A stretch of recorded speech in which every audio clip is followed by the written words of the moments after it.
தமிழ்நாடே கேள்விப்பட்டிராத அதிரடி விலை குறைப்பு சூப்பர் சரவணா ஸ்டோர்ஸ். ஊடக அறத்தை கடைபிடித்து வரும் நியூஸ் போக்கஸ் தமிழ் சேனலை சப்ஸ்கிரைப் பண்ணி ஆதரவு தாருங்கள்.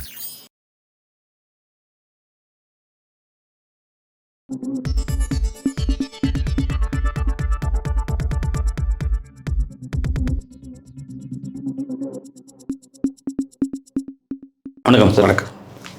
அதிமுகவுடைய சீனியர் கட்சியிலிருந்து நீக்கப்பட்ட திரு செங்கோட்டையன் அவர்கள் ஒவ்வொரு நாளும் பரபரப்பான செய்தி வெளியிட்டிருக்காரு. இன்றைக்கு அவர் பேசின விஷயங்கிறது முக்கியத்துவம் வாய்ந்த ஒரு சப்ஜெக்டாக பார்க்கப்படுது. காரணம் என்ன அப்படின்னா, இந்த ஒருங்கிணைப்பு இந்த மாதிரியான முயற்சிகள் நான் ஏன் இந்த விஷயம்லாம் செஞ்சேன் அப்படின்னா, என் பின்னாடி இருந்து பாஜக தான் இருக்குது, பாஜக சொல்லி தான் இந்த விஷயங்களை செஞ்சேன் அப்படிங்கிற விஷயத்தை பட்டவர்த்தனமாக போட்டு உடைச்சிருக்காரு. பூனைக்குட்டி வெளியே வந்துருச்சு அப்படின்ற மாதிரி இந்த விஷயங்களை பார்க்கக்கூடிய ஒரு பார்வை இதை நோக்கி வந்துட்டு எப்படி பார்க்குறீங்க? இல்லை, இந்த பூனைக்குட்டியே அங்கே பாஜக வளர்க்கக்கூடிய பூனைக்குட்டி தாங்கிறது நம்ம பலமுறை சொல்லியிருக்கிறோம். இந்த அதிமுக அந்த அம்மா மறைவுக்கு பிறகு இத்தனை பிளவுகளாக சிதறி போய் கிடக்கிறதே பாஜகனுடைய சித்து விளையாட்டுகளில் தான் அப்படின்றது நமக்கு எல்லாருக்கும் தெரியும், அதிமுகவுக்கும் தெரியும். ஏன்னா அந்த அம்மா மறைவுக்கு பிறகு அவர் முதலமைச்சர் ஆகிறாரு. ஓபிஎஸ் முதலமைச்சர் ஆனால் திடீர்னு தர்ம யுத்தம் பண்ணுறாரு. தர்ம யுத்தத்துக்கு பின்னாடி குருமூர்த்தி இருக்கிறாருன்னு ரெண்டு பேருமே ஒத்துக்கிட்டாங்க. அதற்கு பிறகு ஒரு கட்டத்தில் ரெண்டு பேரும் தனித்தனியாக இருக்கிறப்ப அன்றைக்கி தமிழ்நாடு கவர்னராக இருந்தவர் கவர்னர் மாளிகையிலேயே ஒரு பக்கம் இபிஎஸ்சியும் ஓபிஎஸ்சியும் பிடித்து கையை குடி சேர்த்து வச்சார். அப்போ இந்த கட்சியை அந்த அம்மா மறைவுக்கு பிறகு முழுவதும் அதிமுகவை பாஜகவுடைய கட்டுப்பாட்டில் வச்சுருக்கணும். இப்போ ஏன் செங்கோட்டையனை வச்சு ஒரு ஆட்டத்தை காமிச்சாங்க அப்படின்னா, இபிஎஸ் டிவிகே அப்படிங்கிற ஒரு கூட்டணியை அவங்க செட் பண்ணுறாங்க. ஒரு 2-3 மாதத்துக்கு முன்னாடி பேச்சுவார்த்தையெல்லாம் நடத்திட்டு 40 தொகுதி, ஒரு டெப்டி சிஎம், 2 அமைச்சருங்கிற மாதிரி எல்லாம் முடிச்சுட்டாங்க. இது பாஜகவுக்கு ஸ்மெல் பண்ணிட்டாங்க. பண்ண பிறகு இது தனியாக ஒரு ரூட் ஒன்று போக போகுது. நம்ம தான் இந்த கட்சியை காப்பாற்றி கண்ட்ரோலில் வச்சுருக்கிறோம், இவர் தமிழ்நாட்டில் மேனேஜர் தான் எடப்பாடி, இவர் தனியாக ஒரு லைனை போகிறாருன்ட்டு எடப்பாடிக்கு செக்கு வைக்கிறப்ப என்ன பண்ணாங்க, எடப்பாடியோட சம்மந்தப்பட்ட ஆட்கள்லாம் ரைடுகிட்டலாம் விட்டு செங்கோட்டையனை டக்குன்னு டெல்லிக்கு தூக்கி நிர்மலா சீதாராமனை பார்த்தாரு, உள்துறை அமைச்சரை பார்த்தாரு. அவருக்கு முதல்ல சொன்னது வேறு காரணங்களும் சொன்னார். நான் டெல்லிக்கு போகல, ஹரித்வார் போகிறேன் அப்படி இப்படின்னு சொல்லிட்டு கடைசி நேரம் போய் சந்திச்சுட்டு வந்தார். இல்லை மரியாதை நிமித்தமான சந்திப்பு அப்படின்னு சொன்னாலும் கூட பாஜக இவரை இயக்குகிறதுன்னு பார்க்கலாம். இது அப்போ எடப்பாடியை தன் வழியில் கொண்டு வர்றதுக்கு இவர் ஒரு ட்ரம்ப் கார்டாக செங்கோட்டையனை பயன்படுத்தாங்க. எடப்பாடி ஆட்டோமேட்டிக்காக வந்துட்டார், செங்கோட்டையனை விட்டுட்டாங்க. இப்போ பாஜகவை நம்பி அதிமுக நிர்வாகிகள் தெருவுக்கு போன எத்தனையோ லிஸ்ட்டில் லேட்டஸ்ட்டு லிஸ்ட்டு செங்கோட்டையன். டிடிவி அவரை கடுமையாக பாஜகவை எதிர்த்தவர். ஒரு கட்டத்துக்கு மேலே சமரசமாகிக்கிட்டு அங்கே போய் சேர்ந்தார். கடைசியில் அவர்களுக்கு இரட்டலையும் அதிமுகவும் தேவைப்படுறப்ப டிடிவி தூக்கி போட்டாங்க. அதே மாதிரி தான் ஓபிஎஸ்ஸை வச்சு எடப்பாடியை வழிக்கு கொண்டு வந்துட்டாங்க. எடப்பாடி வழிக்கு வந்த பிறகு ஓபிஎஸ்ஸை கழட்டி விட்டாங்க. இப்போ பார்த்தீங்கன்னா ஓபிஎஸ், டிடிவி இந்த லிஸ்ட்டு எல்லாமே செங்கோட்டையன் வரைக்கும் எல்லாமே பாஜகவால் அதிமுகவிலிருந்து வெளியேற்றப்பட்டவர்கள், வெளியேறியவர்கள், அவர்கள் கொடுத்த ஒரு அசைன்மெண்ட்டுக்காக செஞ்சுட்டு இவங்க தூக்கி போட்டாங்க. இது பாஜக தமிழ்நாட்டில் மட்டும் கிடையாது, பாஜகவோடு கூட்டணி வைக்கக்கூடிய அகில இந்திய அளவில் இருக்கக்கூடிய எல்லா கட்சிகளும் பல துண்டுகளாக செதறி இருக்கிறதா வரலாறு.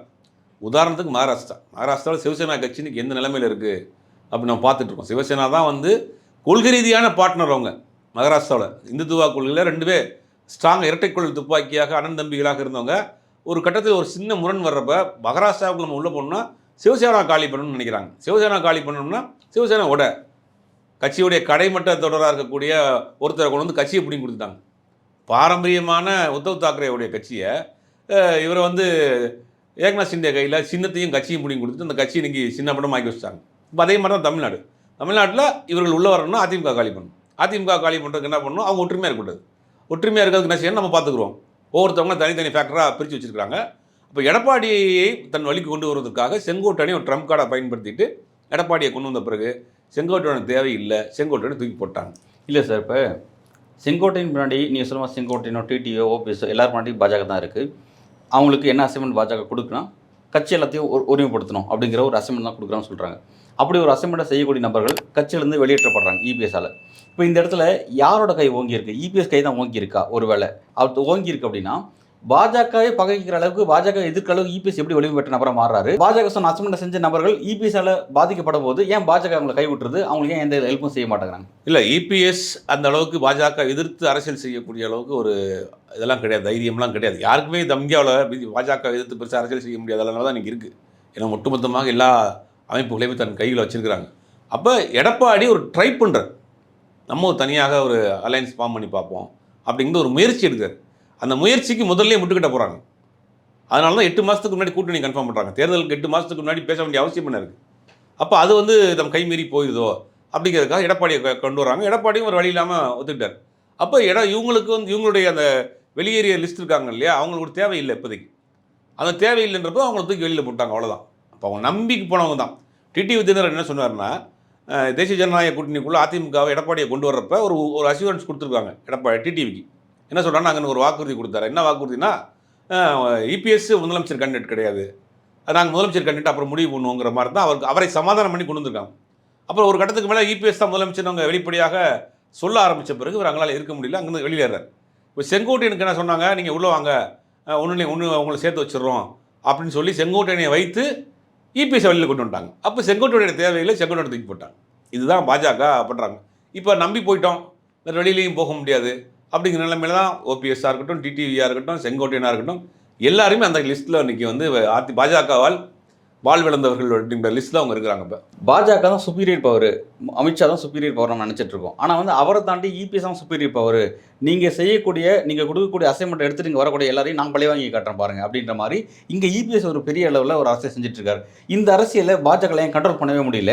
இந்த இடத்துல எப்படி இபிஎஸ் ஸ்கோர் பண்ணிட்டு இருக்காரு திரும்ப திரும்ப? பாஜக கண்ட்ரோல் பண்ணணும்னு நினச்சா ஒரே ஒரு சிங்கிள் ஃபோன் காலில் போகும், எல்லாமே அவங்களுடைய கண்ட்ரோலில் தான் இருக்காங்க. அதிமுக தமிழ்நாட்டில் பலம் பெற்று விடக்கூடாதுங்கிறது பாஜகவினுடைய நிலைப்பாடு. வருகிற 2026 தேர்தலில் அதிமுக தோல்வி அடைஞ்சால் தான் அந்த இடத்துல பாஜக வர முடியும். அப்போ அதிமுகவை பலகீனப்படுத்தணுங்கிறத அவங்க நோக்கம். அவங்க நினச்சாங்கன்னா சிங்கிள் ஃபோன் கால் எல்லாரையும் ஒரே இடத்துல கொண்டு வந்து உட்கார வச்சுருவாங்க.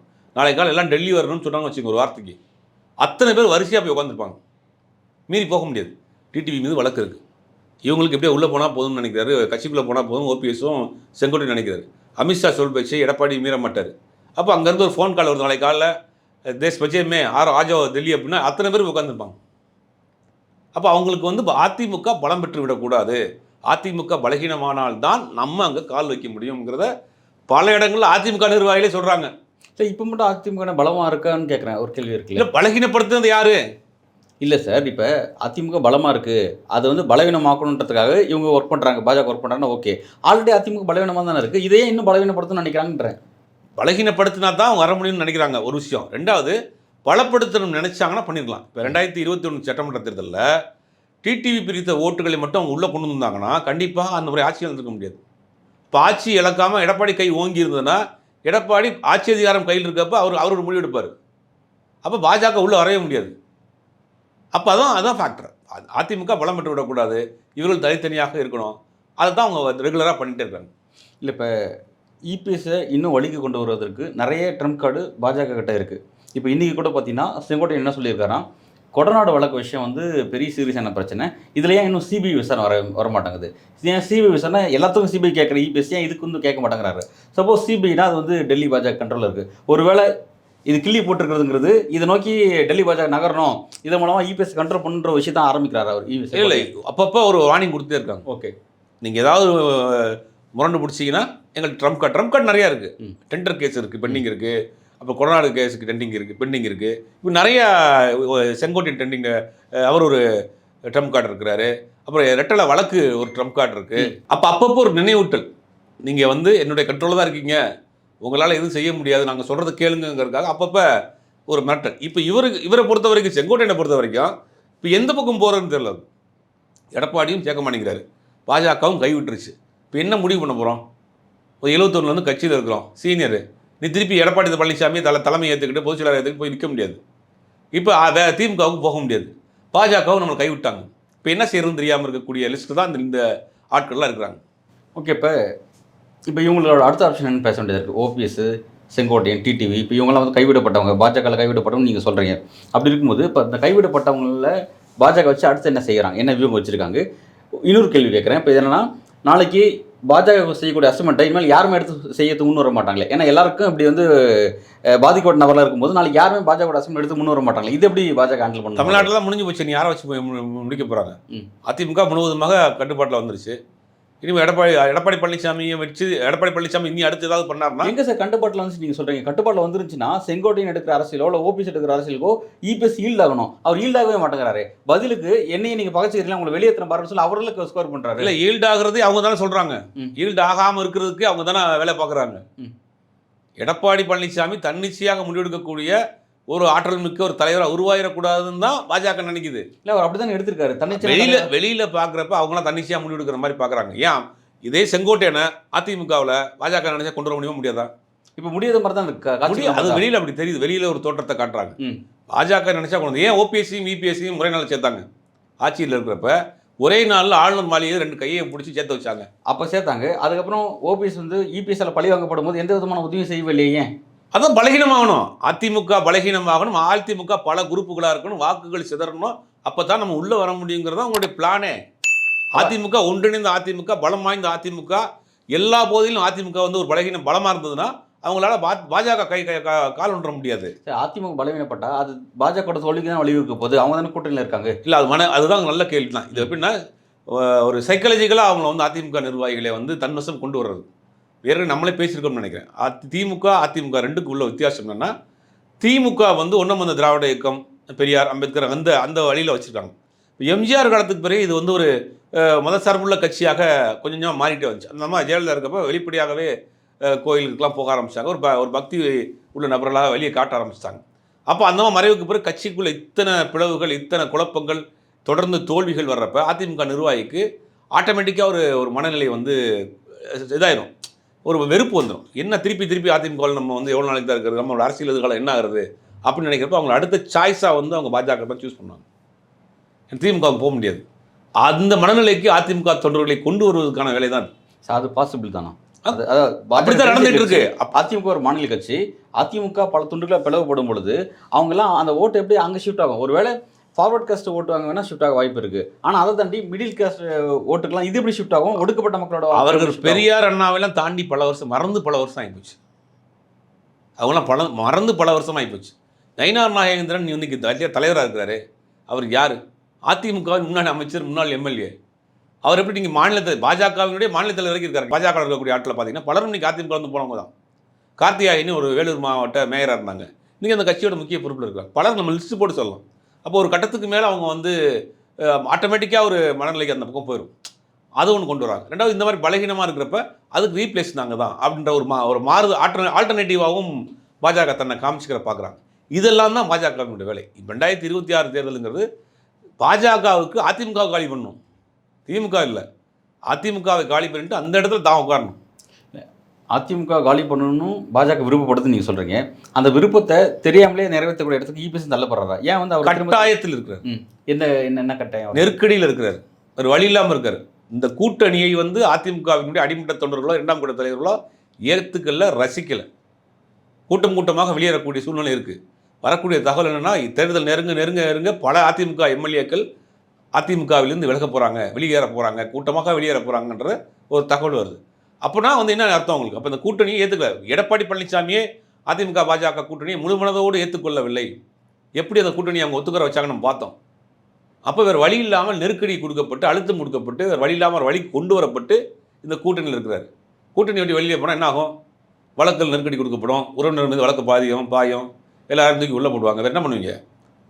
பதவியா உயிரா அப்படின்ற போது எதை பார்க்கணும்? இப்போ அப்படிங்க அந்த நிலைமைக்கு வேறு வழி இல்லாமல் தான் அங்கே இருக்கிறாங்க அதிமுகவில். இப்போ அந்த சூழ்நிலை அவங்களுக்கு கண்மணி தெரியுது.